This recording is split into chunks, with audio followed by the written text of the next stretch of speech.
Ladies and gentlemen, my name is eSportsMonies, ESM Mac, whatever you want to call me, and today we're going to be doing my updated Lycan guide for August of 2016. If you've been watching my channel for a long time, then you've been waiting for this video for a long time. I probably won't put my Dota buff in the description. If I do, then I'll put my main account on my bucket. I'll put my Dota buff main account and Smurf in the description.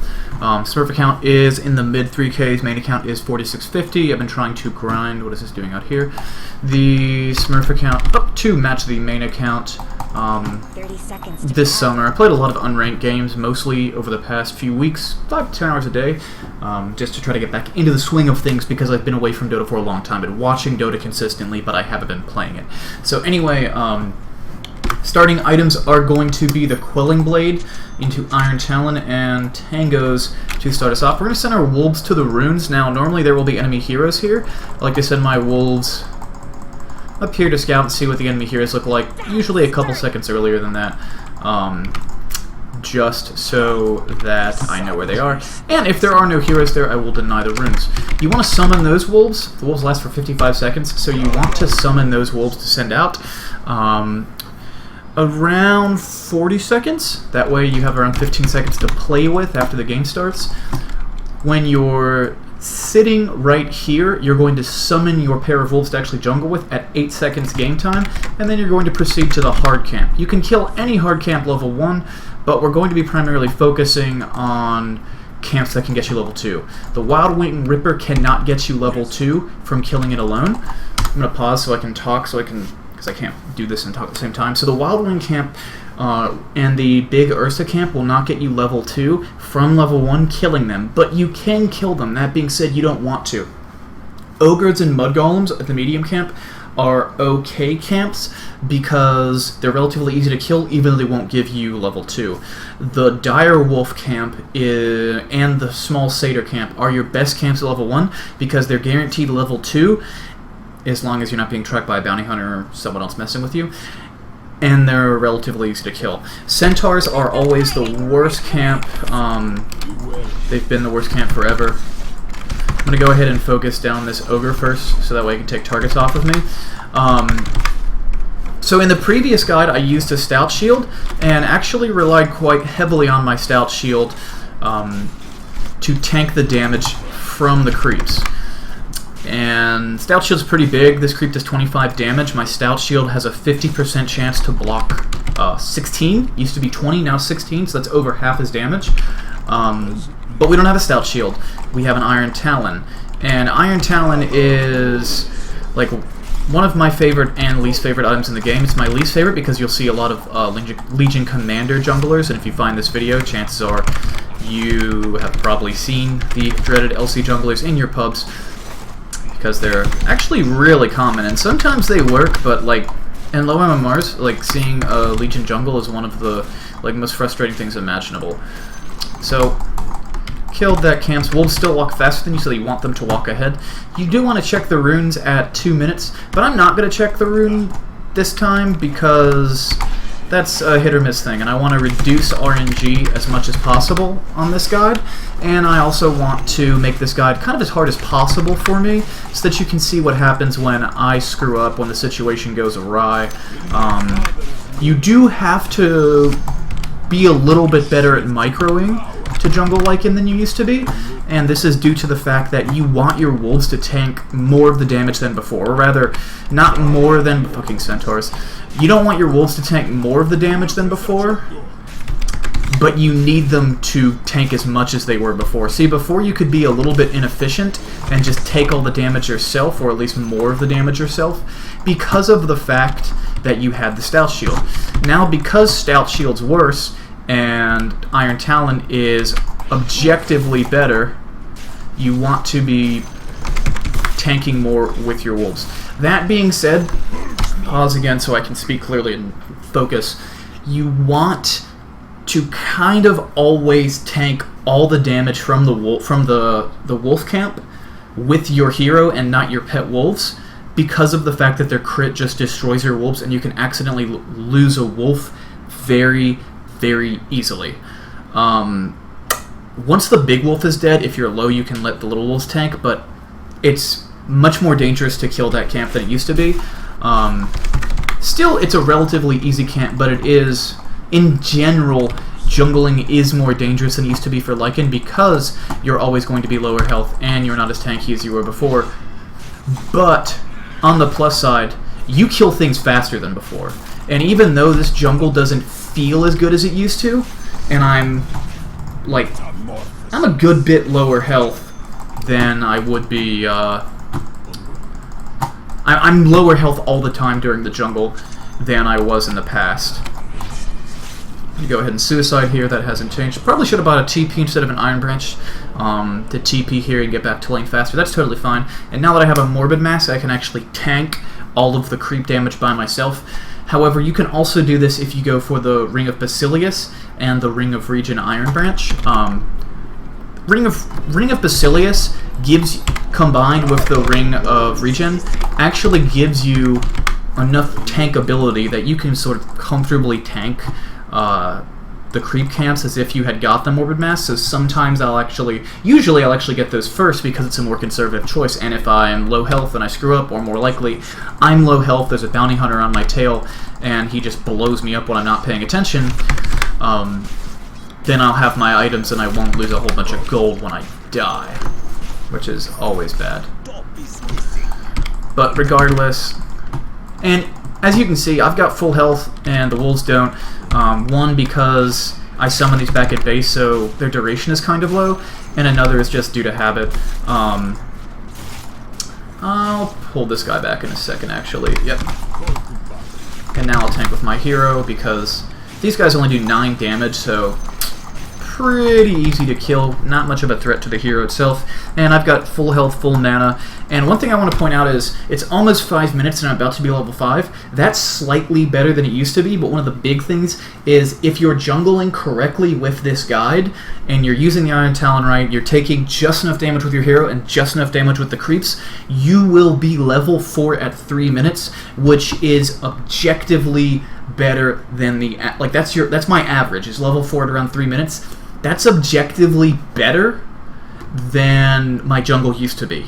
That's like a full level ahead of where my jungle used to be. And if we look at this safe lane solo guy, he's level 6, so that's higher. Zeus is not level 6 yet, and he's mid.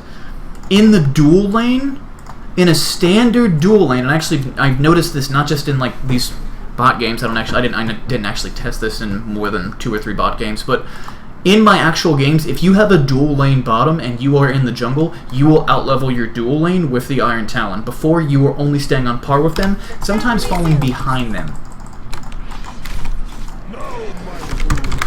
Again, now that I have the Mask of Health, I will try to tank all that I can. Another thing is with the Ring of Basilius, you're giving armor to all your pet wolves, and Flux just turned on, so I'm going to go ahead and pause, disable till sunrise. Sorry about that, guys.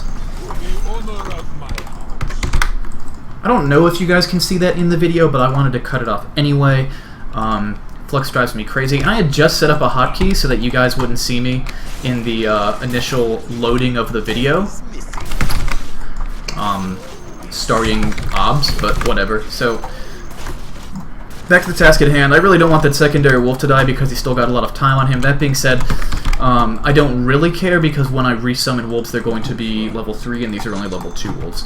So if I do get the Ring of Health first, regardless, if I get the Ring of Health first, then I'll get Basilius next. In general, Basilius is price point. I think it's the most cost-effective part of the entire Vlad's because of the fact that it gives you some of the best mana regen in the game for the entire early game, and it also gives you a decent chunk of armor. I think it's 3 to you and 2 to everyone else. Okay, so it's 2 to you. Also gives you +7 damage now. I don't know when that change was enacted, but since my original guide was made in 2014, that change has happened.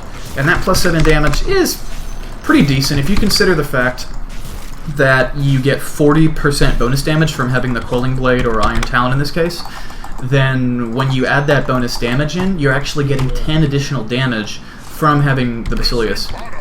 For some reason this camp isn't there. I think the enemy heroes might have grabbed it. It's not bad to grab the neutrals here, the small camp here, but you really don't want to do it if your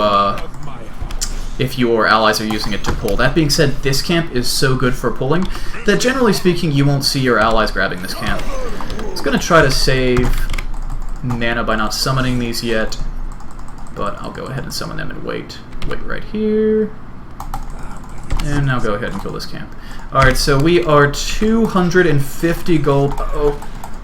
Okay, I got stunned, which is actually okay because it's half stun on...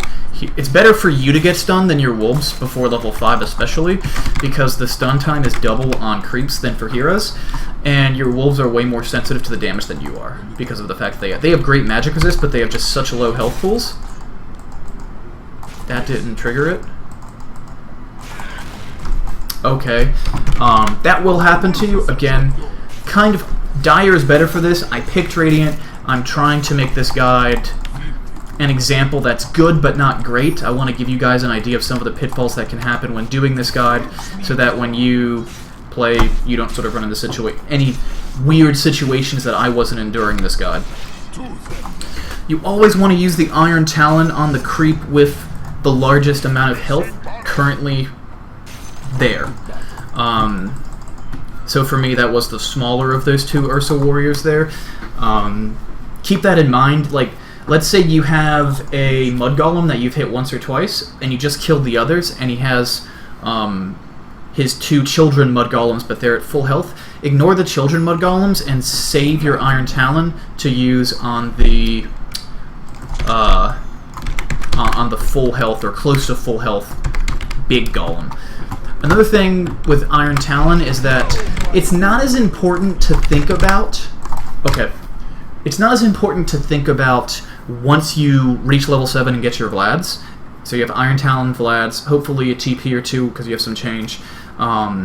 And that's what you have at around 8 minutes. I'm a little bit late here, but that's to be expected. Again, I'm sort of doing this in a rather... I want this to be a bad example so that you guys see what it's like if I have an imperfect run, because if this were absolutely perfect, it would be more difficult to emulate. So, anyway... I paused because I'm going to have a complete change of subject here. At 8 minutes and 35 seconds, level 7, Vlad's Iron Talon, I would 2 years ago, maybe, actually 8 months ago, universally, I'd be in the Roche pit right now. But since Roche was changed, I'm pretty sure this change happened this year. In fact, I'm pretty sure it was not the current patch, not the current big patch, but the big patch before it. Roche got a little bit of a buff. So he's a little bit harder to kill now. You can actually kill him relatively easily now. He takes twice as long to kill, but because of the fact that your wolves have cripple, which causes them to lose 40 attack speed, he's actually safer to kill. He just takes twice as long. The reason I don't kill him is because he only gives around, I want to say 30%? It's between 20 and 40, so I'm just going to go with a rounded out 30% of the experience he used to. Before, you go in, you kill Roche twice as fast. Again, it's gambly. It's like the Iron Talon. It doesn't feel good, but you kill him in like 1 minute. And after that 1 minute, you get 200 gold, plus the gold from last hitting in. Your whole team gets 200 gold. You get the Aegis. And, most importantly, if I have 100 experience into level 7, I'm now level 9. That's 2 whole levels. My passive is now completely maxed out. If there's anyone near the pit, I can either fight them and kill them on the spot, ult them and kill them on the spot, die to them because I'm low health, and then respawn ultimate and kill them on the spot because I'm way higher leveled. This guy's level 8, this guy's level 8, these are our mids, this is a solo lane that's level 8, dual laners are level 5 right now. Again, these are passive bots, so we can assume that they might be level 6 by now, but regardless, I would be way higher leveled than whoever would be checking in the Roche pit. Anyone that would be near me. I could also ulti and run to mid, bottom, whatever. I don't Roche anymore because of this, because again, it takes me roughly 2 minutes to kill Roche for approximately 30% of the experience reward. The gold reward is still there, but during that gold time, I could be taking map presence by pressuring the tier 1 mid, or just killing Ancients and getting a similar amount of gold. One of the exceptions to this is that, well, it's not an exception to this now, but later on in the game, I won't kill Ancients as much if I have a Sven on my team. There are some other hero exceptions, but generally speaking, the big one is Sven. He's the only hero that can kill Ancients reliably and stack, and relies on that as heavily as I do in the early game. And I would actually say that Sven relies on killing Ancients for momentum more than Lycan does. Something I want to do is I'm going to... Okay, now... Okay, so it's going to just keep attacking me now. I'll put the... Sometimes you'll have to spam A-click this because it won't... They just... the tower... sometimes between attacks will not aggro your creeps, or will not aggro something that's not your hero or units under your control. Tier 1 falls as easy as it always did, except something that didn't just happen in this game but will happen as your pubs is you should expect to see a glyph every single time. Also, if I already had brown boots, I could stack this, but now I can't because I don't have brown boots. Yeah, it's too late for sure. I could just see that it's 57, and I know I'm not going to be able to stack it. Sometimes at 54 you can stack it. You can always stack it at 53 or 52 for double stacks to a triple stack. But so now we're going to get into the last part of the guide, which is mid-game item builds and farming patterns. So first thing we're going to talk about is farming patterns. So Radiant is harder. Again, I'm playing Radiant because I wanted to have a harder example. Dire Jungle's easier because you have this choke point here. The jungle camps are farther away from everything. It's a little bit safer.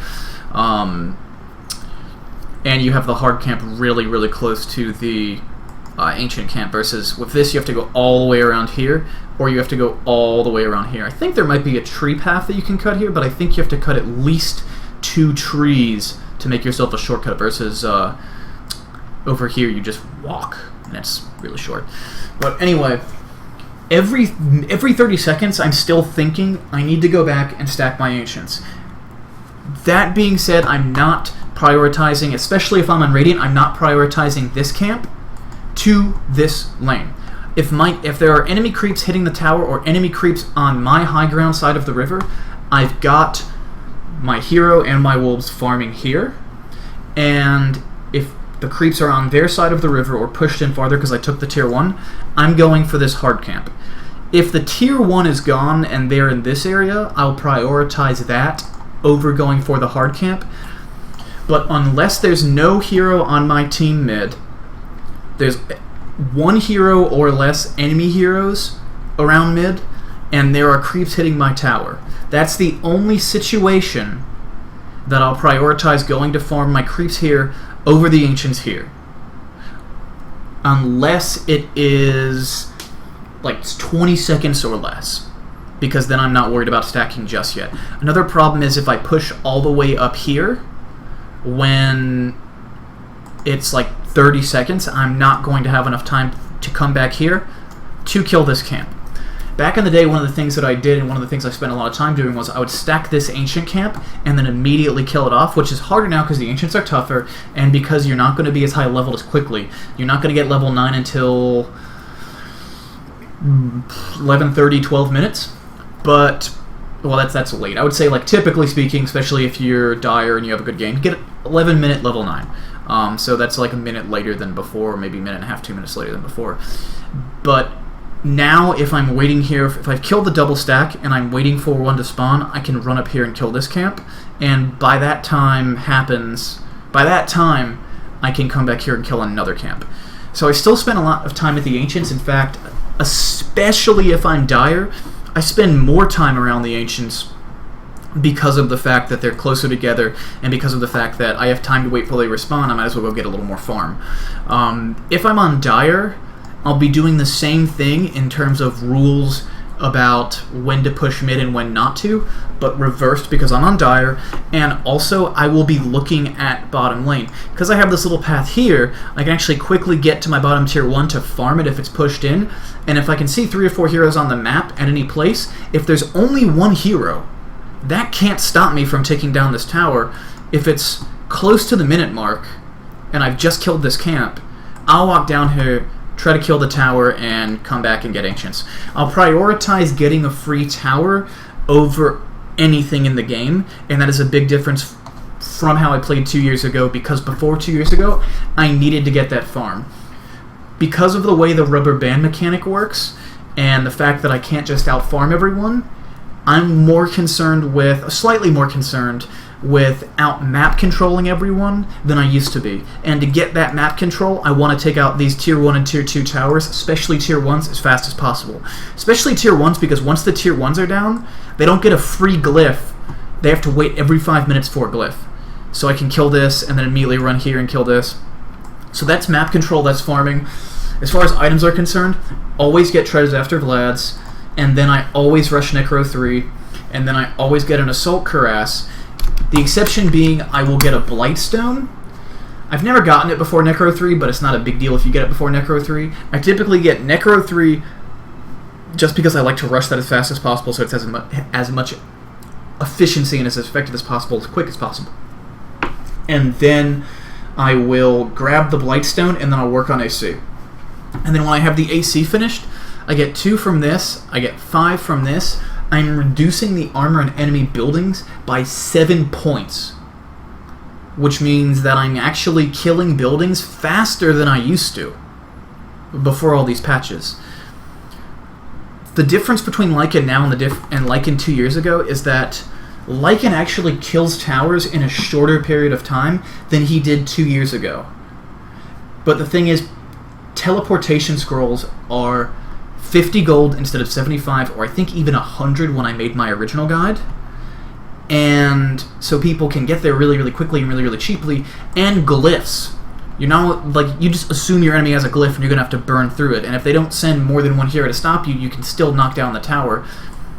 But it's more about realizing Lycan is better at taking advantage of the openings given to him, but there are less of those openings available for him. Thank you for watching. My name is eSportsMonies, ESM, Mac10, whatever you want to call me. You can find me on Twitter at eSportsMonies. You can find me on Twitch at twitch.tv/MacX10. If you like this guide, if you like my videos, if you like seeing my Lycan content, follow me on Twitter. Hit the subscribe button. Follow my Twitch because I've been streaming there a lot this summer. I've got about 2 weeks left until I'll be doing my last year of grad school, disappearing for a long, long time. So, yeah, stream's going to be up in the next 2 weeks, off and on, and then I'll be gone. So, thanks again for watching, and